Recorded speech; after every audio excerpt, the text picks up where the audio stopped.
আসসালামু আলাইকুম everyone, I hope আশা করি সকলে ভালো আছেন। আমিও ভালো আছি। আপনারা কি জানেন আমি একটা চাকরি পেয়েছি। আমার জবটা হলো, এখানে না আছে ছুটি, না আছে প্রমোশন, না আছে বেতন।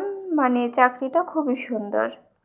চাকরিটা কি বলেন তো? চাকরিটা হলো রান্না বান্না, সবার পছন্দের রান্না বান্না করব, সবাইকে খাওয়াবো ভালো মতো, সবার মন জয় করব। এটাই হচ্ছে একটা চাকরি। এই চাকরিটা বাবা অনেক কষ্ট করে খুঁজে তারপরে দিয়েছে। এই চাকরির কোনো তুলনাই হয় না, এক কথায় এটা একটা বড় চাকরি। প্রত্যেকটা মেয়েদের এটা একটা বড় চাকরি। তো চাকরিটা করতে কার কার ভালো লাগে, কার কার ভালো লাগে না কমেন্টে জানাবেন। আমার তো ভালোই লাগে, নিত্যদিনের কাজ, কার না ভালো লাগে।